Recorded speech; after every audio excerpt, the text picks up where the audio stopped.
Okay, hi everyone, welcome back. And in this update, we are going to check out Avalanche's chart. And if you remember, in the previous video, we talked about the concept of having starting from this point and not actually the highest high, an A, B, C in form of an expanded flat. And we said, since into our C leg, we need to be able to find a 5-wave down. Then, okay, maybe this is 1, this is 2, and then 1, 2, 3, 4, and we're gonna have another move down into wave 5, which is going to be on a higher degree into this wave 3, and then we're gonna have correction for 4, and once more another move down into wave 5. So in the short term, we said we might be a bit bearish in Avalanche, but overall, do not get me wrong, we are looking fantastic and bullish. So what happened? We did get another small move down followed by a decent bounce back. The question is, can this be our final low, or maybe this is going to just simply fall into category of a correction structure, possibly into this wave 4, and after it's over, we're gonna have another move down into wave 5. So let's just go around here first. You see,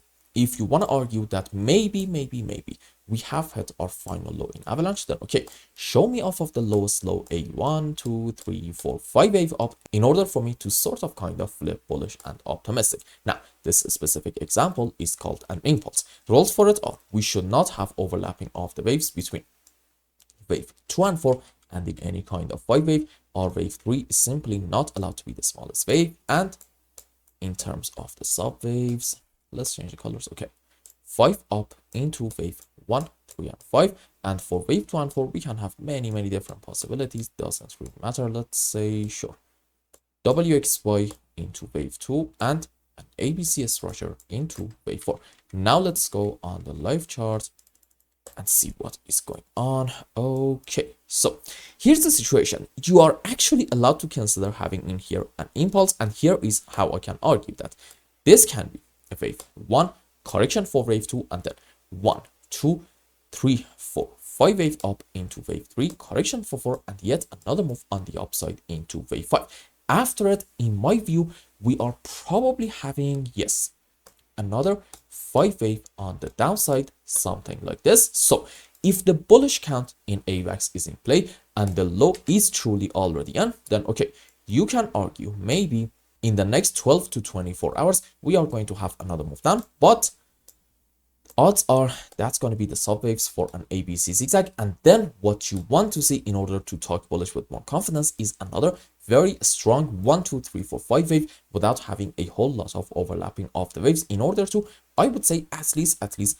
reach to around these areas. And especially if we manage to take this important high, about $24.50, that actually might be an optimistic sign.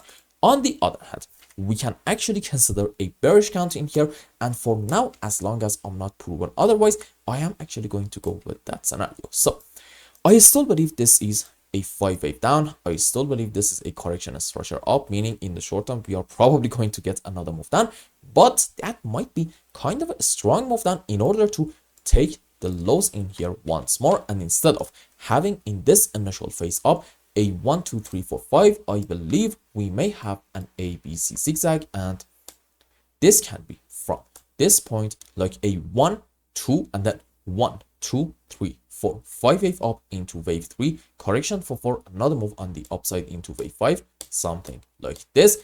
And this can be also another 5 wave in this initial phase, so on a higher degree. Why is it that this shouldn't be just a simple ABC zigzag? But here's the situation. This scenario at the moment is not really confirmed yet. When will it get confirmed? When we get number 1, a rather strong move on the downside without having a lot of overlapping of the waves, and also number 2, when in this move down we take this important low about, let's say, $21.3. If we do this at that point, I think we need to count on some more downward price action.